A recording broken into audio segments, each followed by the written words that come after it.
Quero saudar a você, professor, professora da Escola Bíblica Dominical, com a paz do Senhor Jesus. Classe dos adultos, estamos estudando sobre a nossa igreja mãe, a igreja primitiva, a igreja de Jerusalém, neste contexto de Atos dos Apóstolos. E a lição número 2, ela é intitulada A Igreja de Jerusalém, um modelo a ser seguido. Você tocou no vídeo da classe comentada. Nós vamos estar lendo a revista junto com você, trazendo o nosso comentário, e vamos dar um toquezinho daquela nossa a aula antiga do trimestre passado que nós fazíamos, aquela aula simplificada, onde nós vamos estar nesta lição, trazendo duas oportunidades para a participação dos nossos alunos ativamente nesse estudo. Uma das coisas boas deste estudo é que ele é, de certa forma, simples, o assunto que nós estamos aprendendo, sendo assim que nós não precisamos tanto entrar em textos como fizemos no trimestre passado, através das lições simplificadas, mas também podemos permitir que haja uma participação, alguma dinâmica, né, com os alunos na sala de aula, e é isso que nós vamos estar tentando.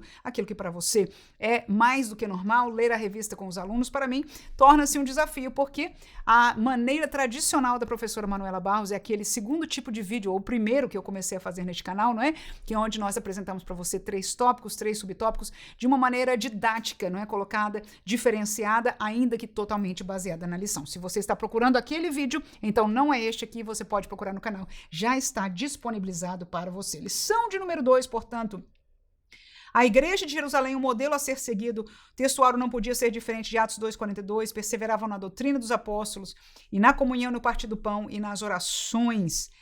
E nós vemos a leitura bíblica, não vamos estar lendo por questão do nosso tempo aqui, mas é um texto que com certeza você já leu, do versículo 37 ao versículo 47 de Atos 2. Então nós vamos caminhar então na introdução desta nossa lição de número 2, que diz: por ser a igreja mãe, Jerusalém torna-se o modelo para as demais igrejas que foram implantadas. E agora, como introdução, eu gostaria que você parasse aí e perguntasse aos alunos. Então seriam três coisas que nós podemos conversar com os alunos nessa aula. E a primeira delas, sendo a introdução, eu acho que é bem interessante, para já ter a participação introdução, né? Vamos colocar aqui a palavra-chave, uma igreja mãe. Uma igreja mãe. E a segunda palavra que nós vemos, inclusive o título da nossa lição, modelo. Então, a partir destas duas palavras, mãe e modelo, e nós olhando para a igreja apostólica, a igreja primitiva, a igreja dos apóstolos de Jesus, a pergunta para a nossa turma, para a nossa classe é essa: o que faz essa igreja ser modelo para nós? Por que nós temos que seguir tudo que dela nós aprendemos? Por que ela é especial? Por que ela é chamada de mãe? E o que significa ser uma igreja mãe? Então aí é uma colocação interessante, como sempre esse tipo de discussão. Não há necessariamente certos e errados, mas você, como professor, com certeza, se ver alguma coisa gritante, pode, com sabedoria, instruir aos irmãos, mas de maneira geral, vão ser palavras semelhantes, dizendo: olha, mãe, a palavra mãe cabe bem, porque a mãe é modelo para os filhos, a mãe ensina, etc. Ela vem primeiro, ela tem a sabedoria inicial. A questão da igreja de Jerusalém, de ser a dos apóstolos, foram as pessoas que conviveram com Jesus na terra, foram as pessoas que conviveram com Jesus ressuscitado mais vezes, não é? Jesus apareceu para outras pessoas, mas principalmente para os apóstolos, apareceu algumas vezes, nós estudamos isso no trimestre passado. Enfim, você vai ver que há uma série de sugestão que mostra esta precedência, ou este favor, essa verdade de que nós devemos seguir. E uma das coisas mais importantes aí, se não aparecer da palavra dos alunos, deve aparecer da nossa parte, é que eles acabaram de viver a efusão do Espírito Santo, ou seja, a descida do Espírito Santo, que foi o marco dessa nova era da igreja. Nós estudamos isso na primeira aula, deste tempo especial da igreja. Então, eles estão frescos nisso e puros nisso, né? Enquanto em determinadas coisas já houve contaminação teológica, mesmo naquele tempo, na questão das coisas espirituais, tudo é muito novo, divino e puro. Essa, para mim, seria a palavra-chave. Então, quando nós aprendemos do que aconteceu ali, nós não vemos intervenção e manipulações humanas que nós vemos em grande quantidade hoje. Então, é uma maneira de nós, inclusive, testarmos, provarmos se o que nós estamos vendo está de acordo com aquilo que Deus mandou, para além de que é a Bíblia, porque está na Bíblia, é canônico, é sagrado, é de Deus. Deus tem compromisso com essa palavra. Nós cremos pela fé que Deus teve poder de que esta palavra fosse pura, fosse aquela que nós devemos viver nela. E você vai ver que aquilo que a igreja primitiva de Jerusalém fez é aquilo que Paulo, como crente, seguiu a fazer, né? E os outros apóstolos também, Pedro, João e etc., continuaram a fazer, mas Paulo da mesma maneira. Então, na introdução, você já pode ter uma certa dinâmica com a turma falando disso, e depois que acabar, isso aí você termina a leitura. E vamos terminar, então, que diz: é de Jerusalém que partem as decisões que buscam, por exemplo, disciplinar e padronizar determinadas práticas cristãs. É isso aí que nós já estamos comentando em termos de introdução, né? A igreja de Jerusalém já nasce forte, sendo de origem divina, cheia do Espírito Santo e supervisionada pelos apóstolos. Essa igreja é bem alicerçada. Isso fica claro no ministério da palavra, a quem os apóstolos se devotaram inteiramente e ao exercício dos diversos dons que abundam ou abundavam no seu meio. É, portanto, uma igreja da palavra e do Espírito. E mais, é uma igreja onde a observância das ordenanças de Cristo é praticada na esfera do culto cristão. Então, você já viu aí, para quem leu a lição já, sabe que ele está trazendo um resumo da lição nesse tópico aí. Então, eu gostei da nossa dinâmica, porque parece que a introdução assim fica muito densa, né? Então, essa dinâmica nos ajudou muito. Depois, se você tem o costume de ler e está lendo a lição, então continua como nós estamos fazendo aqui. Eu marquei a última sentença e a última frase dessa introdução porque eu achei ela interessante e importante, que diz assim: assim a igreja cristã primitiva exibe marcas que se tornam um padrão para todas as igrejas, em todas as épocas e lugares. Então, esta é a conclusão daquilo que nós trabalhamos com os alunos, dela ser mãe, dela ser modelo, do porquê. E quando nós encontramos como discussão de grupo este porquê, então nós concluímos a introdução dizendo: é por causa disso que era esta igreja primitiva, por causa disso que ela deve se tornar um padrão para todas as demais em todos os tempos, tá bom? Então eu penso que nós temos sólido aí uma introdução para a nossa aula. Então vamos ao tópico primeiro, né? Tópico primeiro: uma igreja com sólidos alicerces, ok? Atos 2:42, o texto áureo vai falar destes alicerces. Subtópico primeiro, nós vamos falar uma igreja com fundamento doutrinário. Como eu vou falar de doutrina em mais de um tópico, eu vou colocar só a palavra fundamento aqui, né? A doutrina de Cristo. A doutrina de Cristo. E eu já vou dar para você dois textos que estão aqui disponibilizados. Eu vou disponibilizar para você, não estão na lição, mas João 7:16 e Mateus 22:33. Então vamos lá. Vamos ler o primeiro subtópico aí, uma igreja com fundamento doutrinário. Diz assim: a igreja de Jerusalém era uma igreja bem doutrinada. Lucas diz que antes de ascender aos céus, Cristo deu mandamentos pelo Espírito Santo aos apóstolos que escolhera. Uma igreja genuinamente cristã reflete a prática e os ensinos dos apóstolos. É exatamente isso o que o livro de Atos diz da primeira igreja. E perseveravam, é este o texto aí, não é? O texto, não só texto áureo, mas base deste subtópico que nós estamos estudando aí. Perseveravam na doutrina dos apóstolos. E é por isso que eu marquei a doutrina de Cristo, a doutrina dos apóstolos. Uma igreja só pode ser considerada genuinamente cristã quando ela consegue ensinar e doutrinar seus membros de tal forma que eles passem a refletir o caráter de Cristo. E eu marquei a palavra doutrinária e a palavra de caráter de Cristo aí. Então, como fundamento, eu coloquei aí a doutrina de Cristo e eu quero ler com você estes dois textos aí. João capítulo 7, versículo 16 diz: Jesus respondeu e disse-lhes: a minha doutrina, quem está falando? Jesus. Jesus está falando, porque ele respondeu e disse: a minha doutrina não é minha, mas daquele que me enviou. Quem foi que enviou a Jesus? O Pai, Deus Pai. Então, nós, em primeiro lugar, entendemos que a doutrina de Cristo não é uma novidade que Cristo está trazendo. E nós, com isso, estamos querendo entender neste subtópico aqui o que é a doutrina. Porque a palavra diz que esta igreja, que é mãe para nós, que é modelo para nós, que é exemplo para nós, que deve ser o padrão a ser seguido, e eu chamo, inclusive, quando prego ou ensino sobre este versículo 2:42, os 4 pilares ou os 4 fundamentos da igreja de Jesus, para todos os tempos.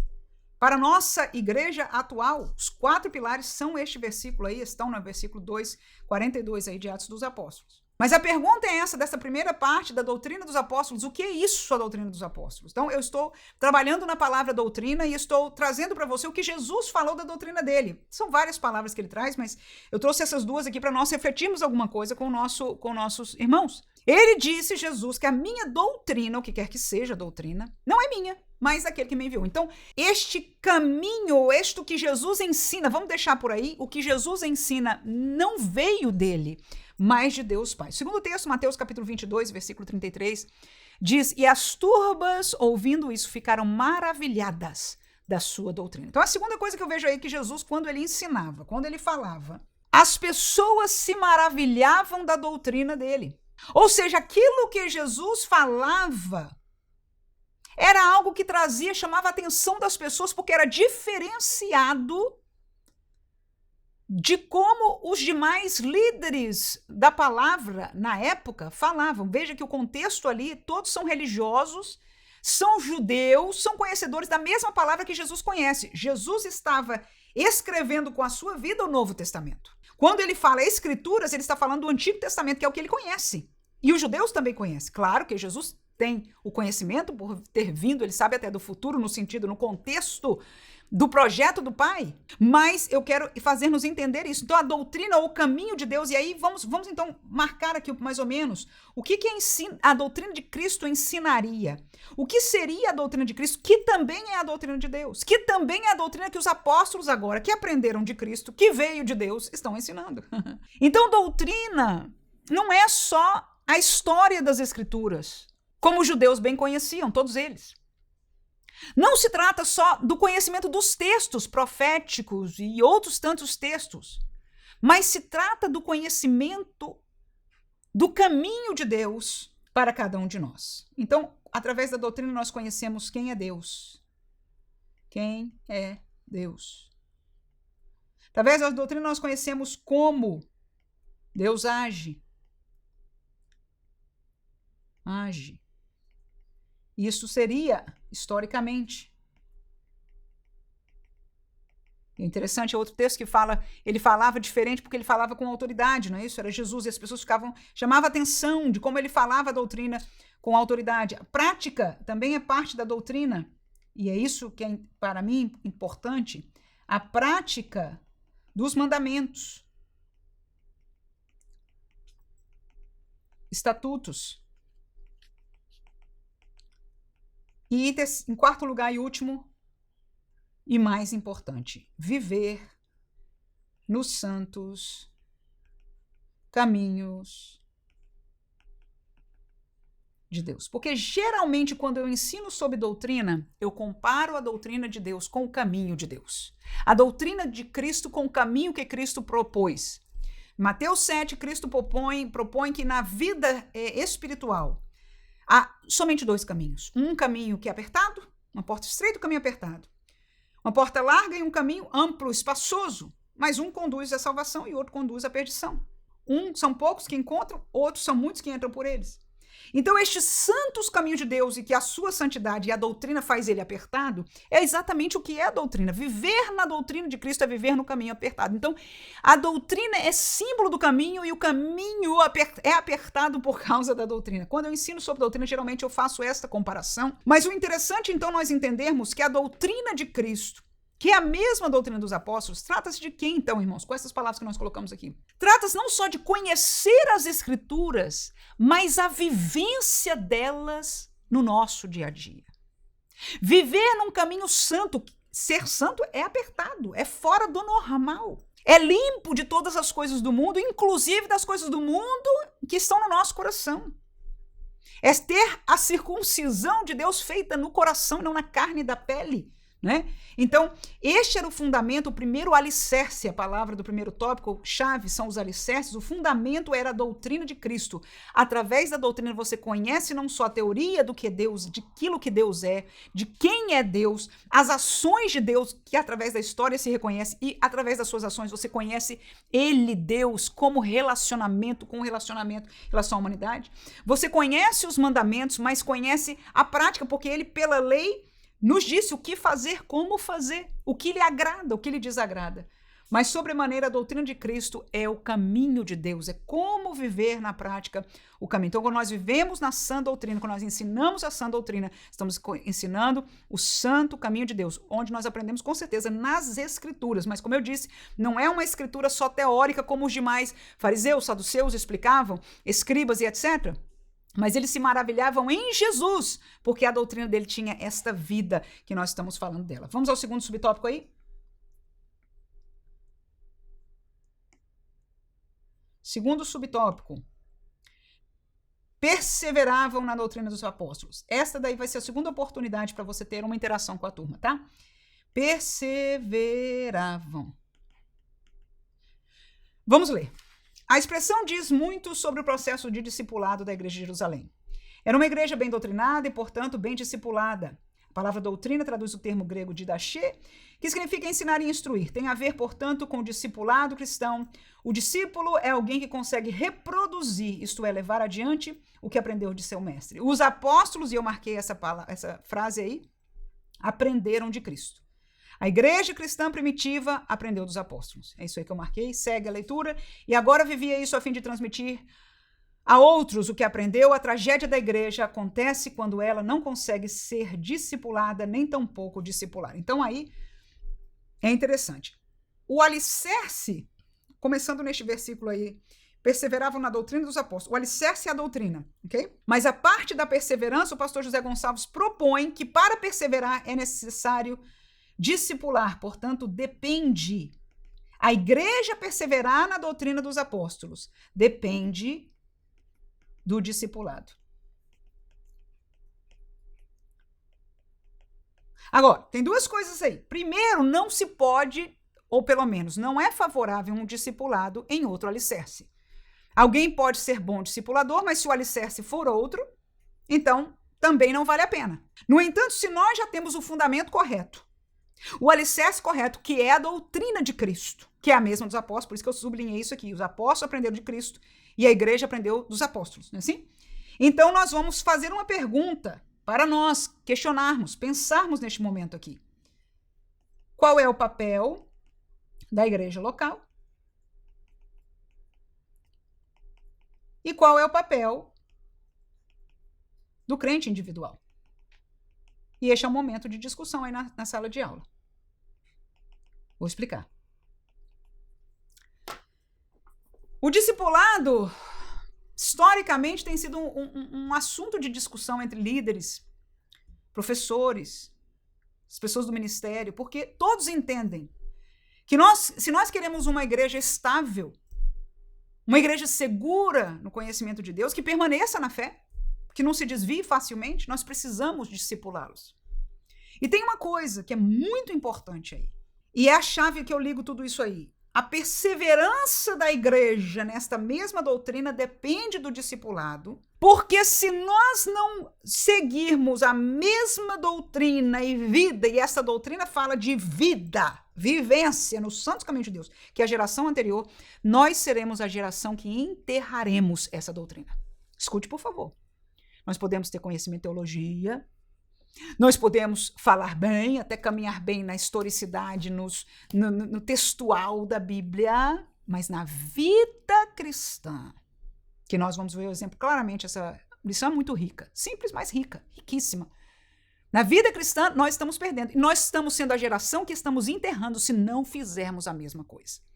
E como discipular é passar adiante não só o ensino, mas a vida, porque a doutrina de Cristo não é só uma teoria, é uma vida, é uma vivência, é uma realidade de vida, é uma mudança de vida, é uma circuncisão de coração. Então, é essencial que nós vivamos como discipuladores e que nós passemos isso à próxima geração. Um dos maiores desejos meus, ao estar num lugar público como esse que você está me vendo, é de fazer viva esta doutrina que foi da geração que me antecedeu, e da anterior, até que volta aos tempos apostólicos, ao tempo da Bíblia. Então a pergunta é, irmãos, o que nós podemos fazer? Será que nós estamos como igreja local sendo efetivos no discipulado? Será que nós estamos? Será que há uma classe de escola dominical para o discipulado? Talvez sim, talvez não. Será que isso é suficiente? O que a igreja local está fazendo? Talvez seja isso. Talvez a igreja local esteja disponibilizando uma classe de escola dominical para o discipulado. Mas a segunda pergunta é: qual o papel do crente individual? O que eu e você podemos fazer como isso? Talvez você podia. Aí vem as ideias das pessoas. O que eu estou pensando aqui, enquanto eu estou falando com você, estou tendo alguma ideia. Talvez eu conhecer algum desses irmãos que estão na classe do discipulado. E pegar o telefone dele, de vez em quando dar uma ligadinha, saber se está tudo bem. Eu sei que é o papel do professor dele, mas será que o professor individualmente também está fazendo? Por que não eu ajudar? Como é que tá as classes? O que você tem aprendido? Tudo bem? Você que vai para o culto tal dia? Ah, então tá. Então, porque você também vive esta mesma realidade.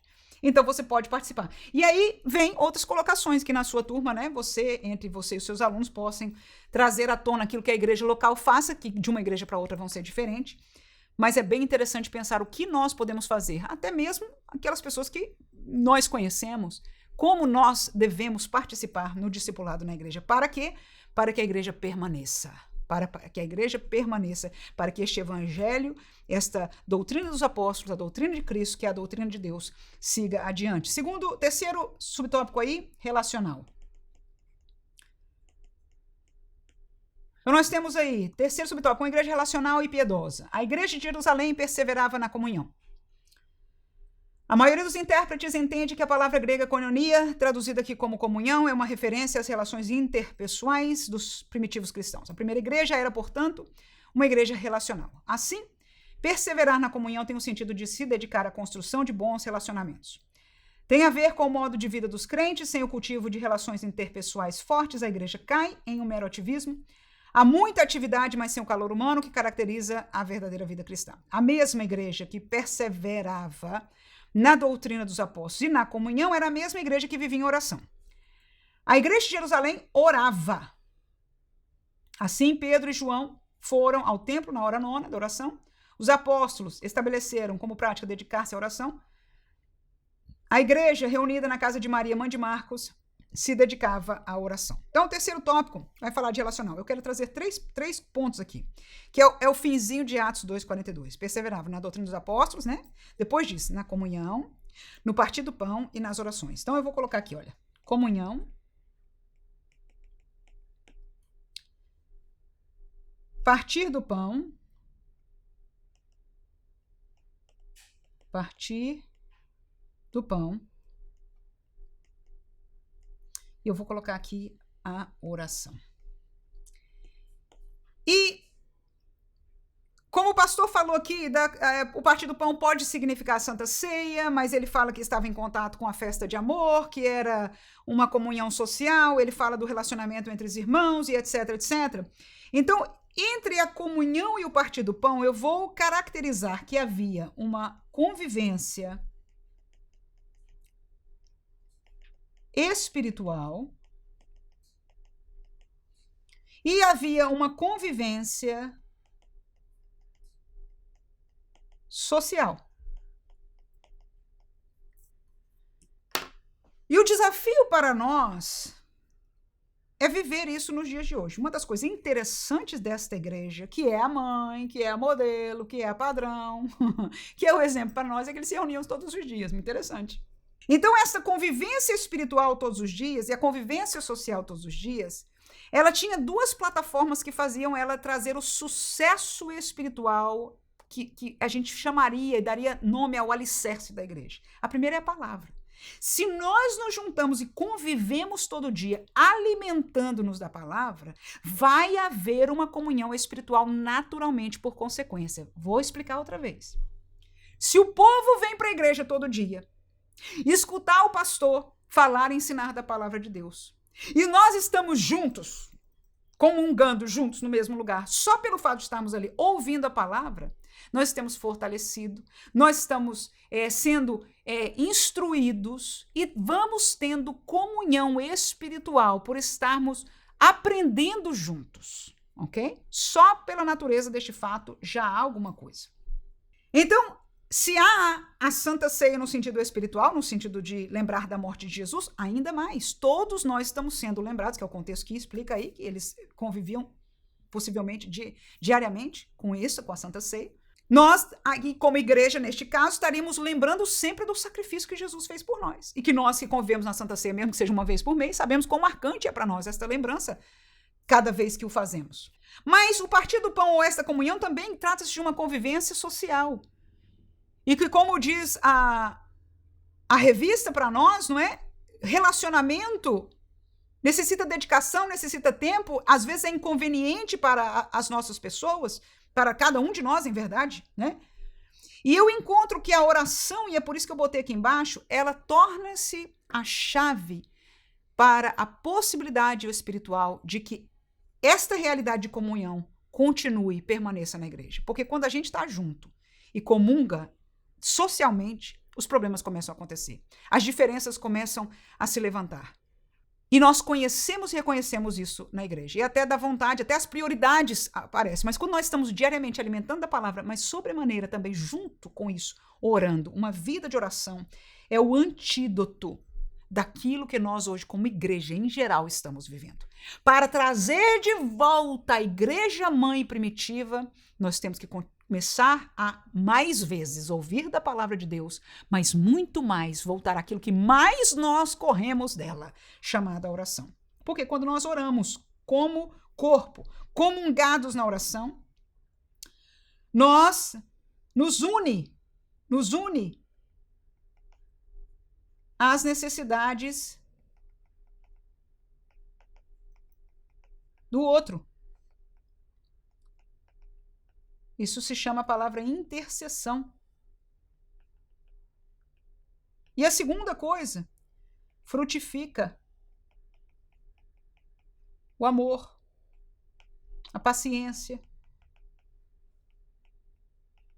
o perdão, todas coisas que são evidenciadas no nosso encontro social. O que eu quero dizer com isso? Uma igreja que ora, e quando eu falo orar, não é uma menção de 1 minuto, Senhor, né, estamos aqui, aquela coisa congregacional que em 1 minuto acaba. Eu estou falando de uma vida de oração.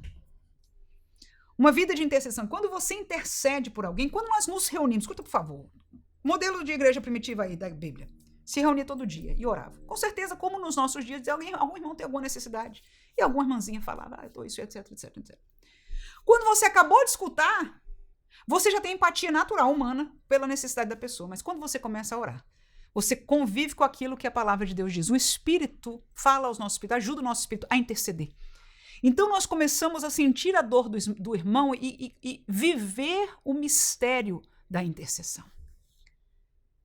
E aí você começa a descer lágrimas pela vida de outro, pela necessidade de outro. E é aí a chave da vitória de uma comunhão espiritual. Nós queremos ter comunhão espiritual sem oração. Como vai ser? É por isso que nós estamos, perdão da palavra, acabados nos dias de hoje. Mas essa igreja não era porque todo dia estavam juntos e ouvindo a necessidade uns dos outros. E em primeiro lugar, na questão espiritual, ao eles ouvirem e orarem por aquilo, irmãos, já você estava ligado espiritualmente com a realidade e a necessidade uns dos outros. Mas a oração também traz um fruto que se aplica à social. Como assim, irmão? Qual é o nosso problema quando nós convivemos? É porque um olhou assim, porque o outro olhou assado, porque aquela pessoa não entende, porque isso é aquilo, porque aquele irmão é devagar, porque aquele é rápido demais, porque aquilo é social. Mas quando nós oramos como igreja, e oramos nesse sentido de intercessão, o que acontece com o nosso coração? Diga aí, se você tem alguma experiência na vida com isso. É que nós nos quebrantamos em relação à pessoa. O Espírito de Deus frutifica em nós aquilo que ele diz que frutifica, Gálatas 5:22, o amor, a paciência. Nós saímos de uma oração intercessória perdoando aquele irmão por ter agido daquela maneira. Aleluia. Então, eu cheguei à conclusão aqui que a oração é o antídoto de tudo. E esta igreja era baseada nessas 4 coisas. Que coisa linda, não é? Vamos ao tópico número 2. Que é bem rápido, trata-se dos símbolos cristãos.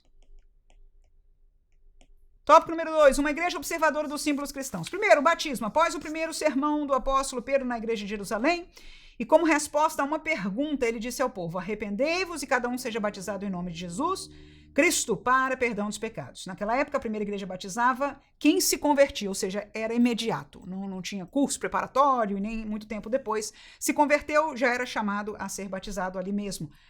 Ela sabia que o batismo era uma das ordenanças de Jesus e que ele é um dos principais símbolos da fé cristã. E nós vamos estar lendo estes versículos aí, tá? Este primeiro tópico trata-se do batismo nas águas. E nós vamos estar lendo agorinha mesmo Atos, os 2 versículos que o pastor propôs para nós aqui. Atos 2 e 38 e também Marcos 16 e 16, ok? O batismo era um dos primeiros passos na fé cristã, um rito de entrada para a nova vida em Cristo, mas para ser batizada a pessoa precisava ter se arrependido, sim, dos seus pecados e crido em Jesus. Era preciso ter consciência do sentido desse símbolo da fé. Assim, o batismo era um testemunho público. Eu quero anotar essa palavra aqui. Testemunho, porque essa é o melhor significado para o batismo nas águas. Confissão, testemunho público. Isso era o que o batismo era. Por meio dele, os cristãos de Jerusalém mostravam ao mundo que sua vida agora era diferente, que eles tinham uma nova vida em Cristo Jesus. Ou seja, eles aceitaram o caminho de Cristo. Ora, vamos ler o texto? Atos 2,38, disse-lhes Pedro, arrependei-vos e cada um de vós seja batizados em nome de Jesus para perdão dos pecados. Ora, eles já foram perdoados, mas como o batismo vinha junto no mesmo dia, você se arrependeu aqui, então seja batizado, era comprovação, era fazer público, testemunhar publicamente que eu estou vindo porque eu era um pecador. Eu era um pecador, eu criei e agora estou sendo batizado para que o Senhor me perdoe e eu quero nascer como uma nova vida em Cristo Jesus. Então, esses 2 princípios que nós vivemos estão amalgamados aí nessa palavra de Pedro, neste sentido, juntos, né? Colocados juntos. Das coisas, não é que o batismo perdoa, as pessoas já eram salvas, mas a consciência de que eles estavam tornando-se nova vida em Cristo e saindo de uma vida de pecado, estão essas 2 realidades sendo juntas aí nessa colocação. E recebereis, diz o dom do Espírito Santo, ou seja, depois do batismo nas águas, ou seja, depois que você testemunhou a sua nova vida em Cristo, provavelmente você vai receber do Senhor o batismo no Espírito Santo. Então, este é o que o texto está dizendo aí no contexto desta palavra em Atos 2. Marcos 16 é o próximo versículo. Quem crer e for batizado será salvo, mas quem não crer será condenado. Então, batismo aí, palavra de Jesus, isso aí, tá? Jesus que disse isso. Significa que é um mandamento de Jesus e de por todo mundo, né, em Mateus 28, o último capítulo, batizando-as em nome do Pai, do Filho e do Espírito Santo, ou seja, é um mandamento de Jesus. E a igreja primitiva obedecia. Segundo, é a ceia do Senhor. É a ceia do Senhor ou a Santa Ceia, né? A Santa Ceia ou a ceia do Senhor. E eu vou ler com você aqui então. O tópico diz: a ceia do Senhor é a outra ordenança dada por Jesus e que foi observada pela igreja de Jerusalém e perseverava no partir do pão. A maioria dos estudiosos concorda que esse texto é uma referência à prática da ceia do Senhor entre os primeiros cristãos. Donald Gee, um dos principais mestres do pentecostalismo britânico, disse que quando tomada corretamente, a ceia leva a igreja ao próprio coração de sua fé, ao próprio centro do evangelho, ao objeto supremo do amor de Deus. Portanto, quão abençoado é este partir do pão, parece provável que os primeiros cristãos, combinando essa ordenança simples com a festa do amor de sua refeição comum, lembravam assim da morte do Senhor. Isso aqui é o ponto da ceia, a lembrança da morte do Senhor todos os dias. Então, o que ele está mostrando aí é que provavelmente eles se reuniam e praticavam esta cerimônia diariamente, segundo o entendimento deste texto aí. Mas eu vou acrescentar um texto que nós bem conhecemos, com certeza. Nós conhecemos bem, é o texto de 1 Coríntios, capítulo 11, 23 a 26. Vamos lá? Diz, porque eu recebi do Senhor o que também vos ensinei. Para aí com seus alunos. Quem é que está falando aí? Tá aí outro tempo bonzinho para a gente ter com os nossos alunos, né? Irmãos? Quem está falando? Quem escreveu a carta aos Coríntios? Paulo. Sim, Paulo, né? E ele diz o que? Eu recebi do Senhor. O que significa isso, Paulo ter recebido do Senhor? Porque Paulo não estava com Jesus lá no dia da ceia. Não estava. Concorda ou desconcorda? Concordo, Ok. Será que os evangelhos já tinham sido escritos no tempo que Paulo está pregando aí? Não tinha. Não há necessariamente comprovação de que Paulo aprendeu isso porque leu. E mesmo que fosse porque ouviu dos demais apóstolos, ou até porque já leu, as palavras dele diz que ele aprendeu do Senhor. E há um outro texto que Paulo diz que o Senhor o ensinou. E há um texto, um período de tempo que Paulo desapareceu da vista de todo mundo, foram até 3 anos, né? Antes dele voltar a se contactar, são 3 anos ou 3 meses? 3 anos. Que ele, antes dele voltar a encontrar-se com os apóstolos, ele passou no deserto da Arábia. Então, alguns acreditam que este seja um tempo, durante este período, o Senhor Jesus esteve com ele. Não só esteve na sua conversão, mas esteve. O fato é que neste texto aí, claramente, ele diz que recebeu de quem? Recebeu do Senhor. Ou seja, a gente não precisa entrar nessas coisas, detalhes, que se não está claro, né? Vamos deixar por aí. Mas Paulo diz aí que ele recebeu do Senhor. Ou seja, o Senhor Jesus, em algum momento da vida de Paulo, o ensinou, falou sobre a ceia do Senhor. Então, a primeira coisa aí é que ele diz que vos ensinei. Ele aprendeu de Jesus e vos ensinei. Essa é a segunda coisa. Porque eu recebi do Senhor o que também vos ensinei. Mostrando o que, irmãos? Que esta segunda geração, se é que pode chamar Paulo de segunda geração, apostolar, estava praticando a ceia do Senhor. Então, segundo o texto e o contexto aqui de Atos 2, a igreja primitiva já fazia. E agora Paulo, no período de Paulo que já está evangelizando, já está formando novas igrejas, inclusive no mundo gentílico, Corinto era uma igreja maiormente gentílica, está ensinando a mesma coisa que ele recebeu do Senhor. Aí vamos ver o que ele recebeu, nós conhecemos bem este texto, que o Senhor Jesus, na noite que foi traído, tomou o pão, versículo 24, diz, e tendo dado graças, o partir disso, tomai e comei, isso é meu corpo, que é partido por vós, fazer isso em memória de mim. Semelhantemente, também depois de cear, tomou o cálice, dizendo, este é o cálice do Novo Testamento, no meu sangue. Fazer isso todas as vezes que beberdes, em memória de mim. Terminando com 26, porque todas as vezes que comerdes este pão e beberdes este cálice, anunciais a morte do Senhor. E essa é a segunda palavra-chave aí, olha. Até quando? Até que venha.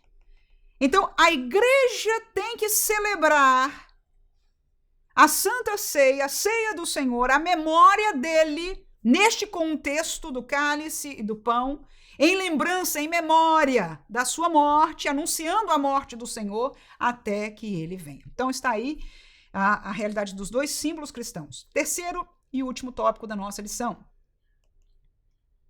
Uma igreja modelo. Em primeiro lugar, uma igreja reverente e cheia de dons. É dito da igreja de Jerusalém, em cada alma havia temor. A palavra grega, traduzida como temor, é phobos, e também significa reverência, respeito pelo sagrado. Havia um forte sentimento da presença de Deus, havia um clima da presença do sagrado, do que é santo, o mesmo sentido que teve Moisés quando o Senhor mandou tirar os sapatos dos pés, porque o lugar é terra santa, lá em Êxodo, né? Precisamos aprender, e eu marquei esta frase aí. Precisamos aprender com a primeira igreja, não podemos perder o respeito pelo sagrado. Seguiu. Lucas destaca que muitas maravilhas e sinais, e aí já mudou, né, de temas, mas está baseado no mesmo texto de Atos 2:43.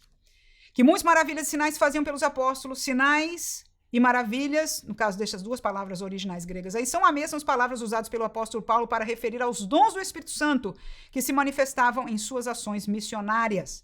Os dons espirituais ornamentavam a igreja cristã primitiva. Então, o primeiro subtópico tem duas palavras aí. A primeira, número 1, reverente.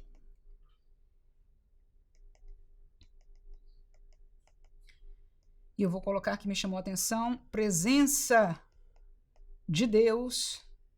O comentarista também usa do sagrado,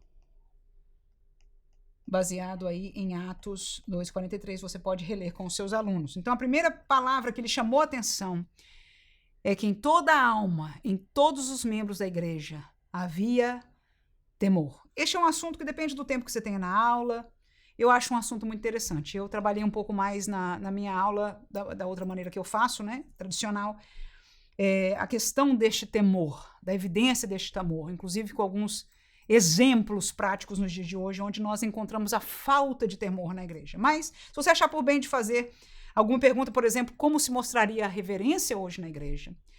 E mais interessante seria como se mostraria a falta de reverência na igreja. Claro que de pessoas para pessoas pode haver alguns sentem que algumas coisas não é, e etc. Mas a verdade é que se nós entendemos que a igreja deve refletir aquilo que Deus é. E Deus é santo, e Deus é luz. E a presença sagrada, separada de Deus, santa, descontaminada com tudo que é do mundo. Eu penso que é algo importante para nós pensarmos sobre isso, né? Volto a dizer, infelizmente, e também esta palavra reverência não é uma coisa que para todo mundo seja igual, mas hoje ainda vemos mais divisão de coisas que muitas vezes nós sentimos claramente uma irreverência e que para alguns aceitam. No entanto, esta igreja que orava e, portanto, conhecia Deus na sua intimidade e que vivia diariamente com a palavra de Deus, porque essa é outra coisa, irmãos. Quem conhece o Deus pela palavra, e eu digo a palavra completa, inclusive Antigo Testamento, tem noção de quem é este Deus. Por isso que eu disse no começo, quando nós falamos da doutrina de Deus, a primeira coisa que nós aprendemos pela doutrina, o caminho de Deus, é que na palavra nós aprendemos quem ele é. E quando nós aprendemos pela palavra quem ele é forte, irmãos. Porque nós hoje, que nos alimentamos pouco da palavra de Deus, temos algumas noções enganadas. Mas para alguém que vive nesta doutrina diariamente, é isso que eu quero talvez você trazer ao entendimento dos irmãos. Todo dia na igreja, irmão, escutando a palavra de Deus. Oh, aleluia, né? E mais, orando. E não era oração de 5 minutos, não, irmão. Era hora de oração. Às vezes até mais do que hora de oração. E intercessão uns pelos outros, e pela igreja, e pelos missionários. Você pode só imaginar, né? Então, esta igreja, você pode imaginar a reverência destes irmãos. Então, quando nós estamos vendo isto, ou imaginando isso, parece que hoje nós só conseguimos visualizar isto na geração anterior, ou 2 gerações para trás de nós. Sim ou não? Parece que hoje já não existe mais. E se ainda existe alguma reuniãozinha como essa na nossa igreja, está vazia, ou quase vazia. Agora eu volto a perguntar o que num lugar da aula eu perguntei, e na outra aula eu perguntei para os irmãos, será que nós vamos ser a geração que vai enterrar esta igreja primitiva? Este temor? Esta vida de oração? Porque até a geração anterior a nós havia quem sustinha. Ou será que eu e você, e os nossos irmãos da classe escola dominical, vão decidir hoje, mais uma vez, né, recomeçar, tomar ânimo no pacto de nós continuarmos a viver segundo o modelo da palavra de Deus, da igreja modelo que nós estamos nos lembrando neste dia. Glória a Deus. Mas a segunda coisa eram os dons. Não só ela era reverente, mas ela tinha dons. E ali ele coloca 2 palavras, né? Maravilhas e sinais. No mesmo texto aí de Atos 2:43. Jesus disse, vai pregar o evangelho e estes sinais seguirão. Filipe, eu não coloquei aqui o texto para você, mas Filipe, quando saiu da perseguição de Jerusalém e foi parar lá em Samaria, ele anunciou a palavra, ele pregou Jesus. Mas as pessoas, diz o texto claramente, as pessoas ouviam a ele, davam ouvidos à palavra, ouviam a pregação e prestavam atenção por causa dos sinais que ele fazia. Porque os demônios, fala lá claramente, os demônios se manifestavam e ele orava e eles eram expulsos. Pessoa que era paralítico era curado, outros enfermos eram curados. Né? Então, esta realidade dos sinais, da presença espiritual. Agora tem uma coisa, para ter sinais hoje, verdadeiro, porque manipulador por aí está cheio, né? Mas verdadeiro de Deus, temos que pagar o preço com Deus, temos que ter uma vida de oração. E talvez seja por isso que o evangelismo já não seja uma realidade prática e efetiva na igreja. E aí a gente diz, ninguém quer mais vir por isso, então vamos mudar. Vamos fazer mais moderno, vamos atrair o povo por causa disso, vamos fazer aquilo outro por causa do perdido. Mas não foi o que Jesus ensinou. Em relação ao perdido, o que Jesus fez e ensinou e mandou fazer, eu digo, vá a ele, vá aos rincões deste mundo e pregue o evangelho. E alcance as almas, e cure os enfermos, aleluia. Sinais e a pregação. Porque os sinais não salvam ninguém, mas abre os olhos e dá evidência de que aquela pessoa está falando em nome de Deus. Porque Deus é com ele. É isso que ensina a Bíblia Sagrada. Amém? Então, que igreja é essa, irmãos? É a que nós devemos ser. Em segundo lugar, uma igreja acolhedora. Uma igreja acolhedora. Vamos lá? Dentre as muitas marcas de uma igreja relevante, o acolhimento parece como uma das suas principais. Uma igreja, para se tornar relevante, necessariamente, deve ser acolhedora. A Igreja de Jerusalém é um modelo de igreja acolhedora. Eu acho que o discipulado tem muito a ver com isso também. Essa palavra acolhedora é delicada, mas verdadeira. Além de estarem juntos, Esse é um dos assuntos que faz acolhedora. O texto bíblico diz que naquela igreja todos os que criam estavam juntos e tinham tudo em comum. Não é fácil partilhar, muito menos acolher. Nossa tendência é nos fechar em nosso mundo e deixar de fora quem achamos ser inconveniente. Numa igreja acolhedora, os membros se sentem acolhidos e parte do grupo. Isso é uma das coisas muito importantes. Eu até ouvi de uma adolescente. Quando ela saiu da casa da mãe dela para estudar fora, e ela foi a uma outra igreja, ela disse, um dos marcos desta igreja, que eu estou lá até hoje, é porque eu fui a primeira vez e os jovens vieram todos para cima de mim. E me acolheram, me senti tão à vontade, e me ligavam, já pegaram meu número e etc. Então foi a maneira que eles acolheram. E aquilo marcou completamente a vida dela. E ela está nessa igreja até hoje por causa dessa realidade. Então este é o poder, no melhor dos sentidos, de ser acolhedor, né? De chegar junto. E uma das coisas aí da igreja primitiva, que nós já estudamos, é que eles estavam sempre o quê? Sempre juntos, todo dia. Facilita ser acolhedor quando nós estamos como grupo sempre juntos, né? Eles comiam da mesma comida espiritual, que era o quê? A palavra de Deus, não é isso? Todo dia está sendo alimentado pelo pastor, pelo presbítero, pelo evangelista, pelo irmão que tinha oportunidade de pregar lá, amém? Mas sendo alimento espiritual, estavam sempre juntos. Então, ser acolhedor neste contexto, chegou alguém de fora, senta aqui pertinho de mim, você veio ontem, tá, etc. Você pode acolher aí. Mas comendo esta comida espiritual, eles também comiam junto a comida material. Comidinha depois do culto, convidar alguém, né? Vem lá em casa, vamos comer alguma coisa, bater um papo, etc., conversar, discipular, né? Fazer as coisas carnais, né? Meu pastor sempre dizia, irmão, não perca a benção do culto. Você acabou o culto, já está falando de coisa que não tem nada a ver que é de Deus, irmão, não perca a benção, né? Depois do culto, vamos convidar, vamos falar e trabalhar e alegrar-nos com aquilo que o Senhor nos deu. Mas a oração, nós já aprendemos sobre ela hoje, né? Trata-se da comunhão espiritual. É o que eles faziam quando estavam juntos. E, nesse sentido, ele era acolhedor. E a pergunta para nós que nós podemos, se tiver tempo aí, vai depender realmente do tempo que você tem na sua sala de aula, é como melhorar o acolhimento, né? E acolher, em que sentido? Acolher no quê? Como? E nós colocamos alguns tópicos aí, mas, enfim, nós podemos falar sobre isso se for o caso e dependendo do seu tempo. Em terceiro lugar, e é o último dos subtópicos, adorar. Era uma igreja adoradora. Vamos lá. Terceiro subtópico. Uma igreja adoradora, uma igreja de Jerusalém. A igreja de Jerusalém era também uma igreja adoradora. Louvando a Deus é o que diz 2:47 de Atos. Louvando traduz o verbo grego aineo. É o mesmo termo usado para se referir aos anjos e pastores que louvavam a Deus por ocasião do nascimento de Jesus. É usado também para descrever o paralítico que louvava a Deus depois de que foi curado junto à porta formosa do templo. É, portanto, uma expressão de júbilo e de gratidão. Louvar é muito mais que simplesmente cantar. É uma expressão de rendição total e entrega, e eu até sublinhei aí essa última frase. É o reconhecimento da grandeza de Deus e de seus poderosos feitos. Então, essa igreja adoradora, em primeiro lugar, ela louvava. No sentido que a gente gosta de cantar, de louvar, de dar glória a Deus, né? Mas eu vou acrescentar uma palavra que já aprendemos dela, em temor. Porque quem conhece a Deus, quem tem comunhão com Deus, louva a Deus em temor. Amém? Segundo lugar, este louvor reconhece, é a palavra do pastor aí para nós, a grandeza de Deus, e é verdade. Porque não é nem só cantar, você pode cantar das grandezas de Deus, mas você pode louvar a Deus pelas suas grandezas. Senhor, tu és grande, tu és maravilhoso. Quem lê os salmos, né? Quem exercita a oração e no tempo da oração glorifica a Deus, sabe isso, reconhece a grandeza de Deus. Tu és grande, Senhor, não sou nada, ajuda-me, Pai. Pela tua grandeza, pela tua mão forte, tu és o Senhor dos exércitos, o Rei dos reis. Só de você dizer o nome, os nomes de Deus, você está reconhecendo e adorando pela grandeza daquilo que Deus é. E por último, o louvor pelos seus feitos. Ou reconhecimento, parece que ele usou, né? Os poderosos feitos. Reconhecimento pelos seus feitos. E a gente conhece os feitos de Deus antigos pelas escrituras, mas hoje pelos testemunhos. Era uma igreja, irmão, que tinha muito testemunho. A igreja não vive de testemunho, mas a igreja é abençoada pelos testemunhos. Por quê? Porque louvam a Deus pelos seus feitos.